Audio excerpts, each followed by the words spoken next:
आपको बताते चले कि शहर के प्रतिष्ठित विद्यालयों में शुमार एसएन मेमोरियल इंटरनेशनल स्कूल और एसएन मेमोरियल स्कूल में एकजुट होकर बड़े ही धूमधाम से मनाया विद्यालय का वार्षिक खेल महोत्सव।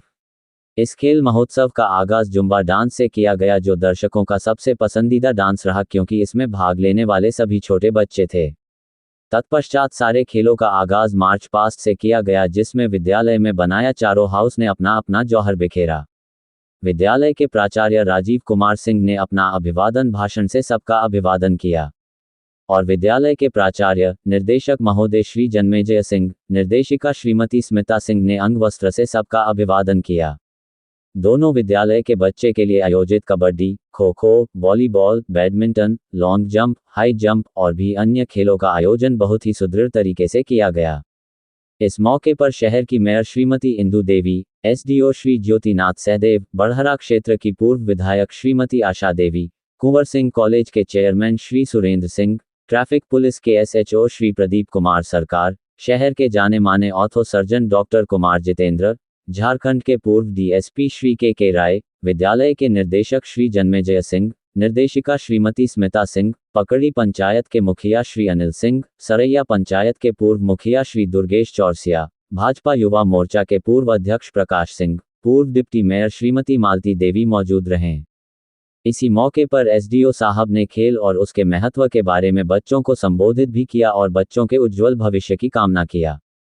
और सारी एजुकेशन देते हैं, उसी तरह आप अपने बच्चों को हमारे धर्म और संस्कृति के बारे में भी प्लीज मेरा रिक्वेस्ट है आपसे। Thank you. प्रोग्राम ऑर्गेनाइज किया गया है। बच्चों में आपसे कुछ चीजें बताना चाहूंगा जो आपको आने वाले समय में जो आपका फ्यूचर होगा, जिस दिशा में आप जाएंगे, उससे संबंधित कुछ प्रैक्टिकल बातें मैं आपसे शेयर करना चाहता हूं। सबसे पहले तो आप उस उड़ान पर उड़िए जहां आपकी इच्छा है। यह शिक्षा का मतलब सिर्फ नौकरी नहीं है, आपको यह समझना होगा। पढ़ने का मतलब सिर्फ नौकरी पाना नहीं होना चाहिए कि हमको नौकरी, एक सरकारी नौकरी पानी है इसलिए हम शिक्षा ग्रहण कर रहे हैं। ये कभी अपने मन में आज से नहीं लाइएगा। देखिए, मैं वीडियो देख रहा था एक दिन, बड़ा अच्छा चीज बताया जा रहा था कि 5% लोग ये अपने गर्दन से ऊपर की कमाई करते हैं।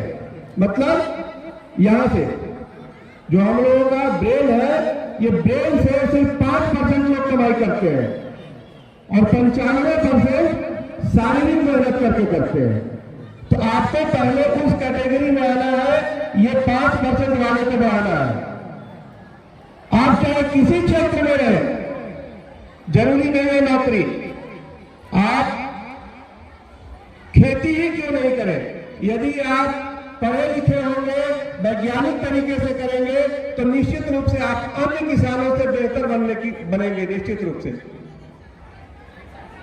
आप यदि उद्यम करते हैं, कोई इंडस्ट्री लगाते हैं, तो भी यदि आप अच्छे एजुकेटेड है, पढ़े लिखे हैं, आप अन्य लोगों से बेहतर परफॉर्म करेंगे। तो सबसे पहले आपका जिम्मेवारी यह है कि आप एक अच्छी शिक्षा ग्रहण करिए। और आप देहरादून में पढ़ रही हो, आपकी मम्मी ने भी बाहर पढ़ाई की थी, फर्स्ट टाइम आप अपने नाना नानी के यहाँ आए, अपने माँ के स्कूल में और आपने एंकरिंग का पार्ट प्ले किया। देहरादून और आरा में आपको क्या सिमिलरिटीज और क्या डिफरेंसेस दिखे यहाँ पे आपको? सर, डिफरेंस ये है कि अभी वो शायद हम लोग का सोच नहीं पहुँचा है जहाँ पे हम लोग वहाँ पे पढ़ रहे हैं जितने, लेकिन इट्स नॉट लाइक कि हम लोग बहुत पीछे हैं। यहाँ के भी बच्चे they are progressing the same way, और सिमिलैरिटीज तो सारे जगह बच्चे हैं, सब पढ़ाई कर रहे हैं, सब मेहनत कर रहे हैं। माहौल कितना मैटर करता है? आप बाहर रहती हो, आप यहाँ आई हो, दोनों जगह का माहौल देख के लगता है थोड़ा सा माहौल और बेटर हो सकता है। हाँ, बच्चे और एक्सप्लोर कर सकते हैं। So improvement is the only key. यहाँ पे कितना भी है तो हर चीज development and everything came late, so उसके लिए हमें तो यहाँ पे काम करना पड़ेगा लेट तक, और ये चलता रहेगा and one day will reach that level. One एक्सपेक्टर हम लोगों ने जो देखा आपने जो कॉन्फिडेंट है, आप एंकरिंग कर रही है and you are speaking truly English, ये चीज आप लोगों को कैसे लोगों को करती है? बच्चियां you can also do it, आप जिन बच्चों को बुला रही हैं उनको भी मैं देख रहा हूँ, they are trying to speak English, but how can do fluently turn English like you? Sir, it's totally practice. Sir. Nobody can teach you, nobody can make you sit and do stuff until unless you do it yourself. So खुद का मेहनत ही करना होगा sir. Ma'am SN memorial school में आज sports carnival का क्या कुछ कहना चाहेंगे? ये हर साल एनुअल स्पोर्ट्स कार्निवल हम लोग सेलिब्रेट करते हैं और पूरे साल में जो बच्चे एथलीट्स में पार्ट लेते हैं उनको हम लोग फाइनल टच यहाँ पे देते हैं. और मुझे लगता है कि पढ़ाई के साथ साथ स्पोर्ट्स भी बहुत ज़्यादा ज़रूरी है, क्योंकि ये पहले का समय अब नहीं रह गया है कि केवल डॉक्टर इंजीनियर्स ही हमें बनना है. अभी बहुत सारा प्लेटफॉर्म है जो बच्चों को हमें अवेयर कराना है और स्कूल के माध्यम से ये अवेयरनेस हम लोग कर रहे हैं. आज किस टाइप के इवेंट्स हुए? बहुत सारा हम लोगों ने देखा, डिस्कस थ्रो, जेवलिन थ्रो, इन सारी चीज़ों. कितने इवेंट्स में आप बच्चों ने पार्टिसिपेट? ये 3 डेज से हम लोग का इवेंट चल रहा है. आज फाइनल टचअप था जिसमें हमारा ये वॉलीबॉल था, गर्ल्स और बॉयज़ क्रिकेट था, कबड्डी था, शॉटपुट था, देन जैवलिन था, डिस्कस था, बहुत सारे स्पोर्ट्स थे. इवन जूनियर्स के भी स्पून रेस, बलून रेस, बहुत सारे चीज़ें थे. मैम आपके यहाँ बहुत क्लास के बच्चे आते होंगे, ऐसे गार्जियंस को आप क्या मैसेज देना चाहेंगे? सिर्फ और सिर्फ बच्चों पर पढ़ाई को लेकर प्रेशर क्रिएट करते हैं, पहले तुम्हें पढ़ना है, आफ्टर देन एनी. ये मानसिकता चेंज करने की ज़रूरत है अकॉर्डिंग टू मी, क्योंकि समय बदल चुका है. और जैसा कि हमारे चीफ गेस्ट बहुत सारे रहे हैं, SDO सर थे, DDC थी, मेयर थे, और भी बहुत सारे गेस्ट थे, और सबका एक ही मैंने जो स्पीच में सुना कि उनका ये कहना था कि बच्चों को आज़ादी दीजिए ये सोचने के लिए कि जिस फील्ड में वो जाना चाहे वो उड़ान भरने के लिए पेरेंट्स उनका सहयोग दें. हमें क्लास सवाल ये है कि अभी के जो एरा में यूथ मोबाइल फ़ोन की तरफ बहुत अट्रैक्ट हो रहे हैं, उन बच्चों के लिए आप कैसे मैसेज देखेंगे कि कैसे उस चीज़ से उनको दूर रहना है? 5-6 क्लास के बच्चे एडिक्शन में चले जा रहे हैं मोबाइल फोन के. अकॉर्डिंग टू मी जैसे कि मोबाइल एक तरह से अगर लॉस भी है तो प्रॉफिट भी है. अगर देखा जाए तो उसका बहुत बड़ा नए नए चीज़ों को देखना और सीखना है. दुनिया एक छोटे से शहर आरा में बैठकर और आउट ऑफ इंडिया में या इंडिया में क्या हो रहा है ये माध्यम मोबाइल के माध्यम से ही हम लोग देखते हैं. लेकिन हाँ, ये रोकना जरूरी होता है, ये पेरेंट्स को थोड़ा सुपरविजन जरूरी होता है कि बच्चे जो मोबाइल लिए तो वो यूज़ क्या कर रहे हैं, इस पर थोड़ी सी गाइडलाइंस की जरूरत है. अदरवाइज इसका अपना एक फ़ायदा भी और घाटा भी है. न्यू एकेडमिक सीजन में एसएन मेमोरियल बच्चों को या पेरेंट्स को आने वाले दिनों में आरा के लोगों को क्या कुछ नया देने जा रहा है? मैं हमेशा से कोशिश करती हूँ. 12 साल से स्कूल चल रहा है, ये हमारा दूसरा ब्रांच है. नेक्स्ट ब्रांच खोलने की तैयारी में हूँ. वो कहाँ खुल रहा है? अभी दुलिंगगंज बाजार में वो खुल रहा है. और तीसरा हम लोग ये बच्चों को मैं कहूँ, पेरेंट्स को मैं कहूँगी कि बहुत सारी ऐसी चीज़ें हैं जो हम लोग नेक्स्ट ईयर लॉन्च कर रहे हैं. थोड़ा सा वेट करने की ज़रूरत है, थोड़ी एक्साइटमेंट ज़रूरी है.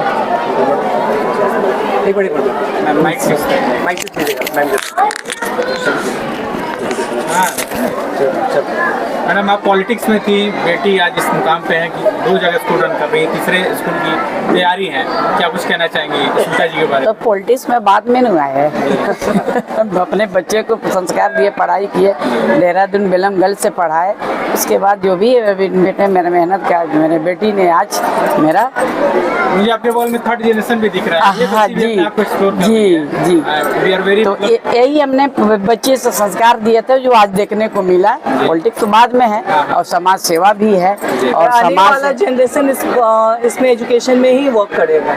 अब बच्चे लोग से मैं खेलती थी बचपन में इन लोग से साथ, तो यही सोचते थे कि मेरा बेटा भी आगे एक आपके जमाने के स्कूल में ये सारी चीजें नहीं होती होंगी. नहीं. अब बेटी उन चीजों को एक्सप्लोर कर रही है. जी. कितनी खुशी होती है अंदर जी, से? बहुत बहुत. अब क्या बताएं, ऐसे हम सोच रहे हैं कि सब बच्चे ही मेरा है. देश के जितने बच्चे हैं वो मेरा है और सब आगे बढ़े, मेरा ये आशीर्वाद है. और आज के समय में बहुत बच्चे भी आगे बढ़ रही है. वैसे पेरेंट्स के लिए जो अभी भी बच्चे बच्चियों में भेद पालते हैं कि नहीं बच्ची हो गई है, नहीं अब कम हुआ है, पहले था जी. लेकिन अब सब बच्चे में पेरेंट्स में भी परिवर्तन हुआ है. और थोड़ा सा उसको हम लोग जाकर फोर्स करेंगे, आज ऐसे कला दिखाएंगे तो बच्चे ध्यान देंगे, तो हो सकता है कि आज के पेरेंट्स और बच्चे में हो रहा है. पापा को लगाया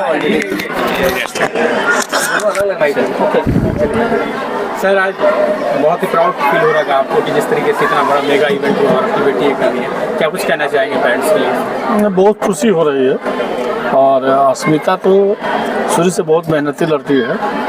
और यहाँ पर जो भी स्कूल है भोजपुर ज़िला में बहुत से स्कूल खुले हैं, लेकिन जो स्कूल चलाने वाले हैं, ये जो स्कूल खोलने वाले हैं, वो उसमें और अस्मिता में अंतर है. थोड़ा अंतर ये है कि ये खुद पढ़ी लिखी है और अच्छी स्कूल से स्टूडेंट है, हॉस्टल का भी बच्चों में जैसे रहता है उसका इसको जानकारी है, इसलिए ये अपने मेहनत पर ये अपना ब्रांड अपने बनना चाह रहे हैं और उसमें इसको बहुत बड़ी सफलता भी मिल रही है और जनता का भी सहयोग मिल रहा है। हम लोग से भी इसका पूरी आशीर्वाद है और इससे मेहनत से का फल मीठा होता है, वो आज देखने को मिल रहा है, इसलिए हमें बहुत खुशी है इस बात देखने को मिल रहा है कि मैम बहुत भावुक हो रही है। आमतौर पर लोग बाहर पढ़ते हैं तो उनका सपना होता है कि वो फॉरेन में जाए यहाँ, बट मैम ने घर वापसी की, उनकी शादी हुई and after that she became a teacher and then a director and now is principal, whatever, मतलब जो भी आप कह सकते हैं। तो इस पूरे चेंजेस को आप कैसे देखते हैं? आपने ऐसा संस्कार दिया या फिर इनकी खुद की मेहनत थी? चाहती तो ये दिल्ली या फिर NRI बन के बाहर भी सेटल हो चुकी थी, इन्होंने भोजपुर को ही तो चुना है।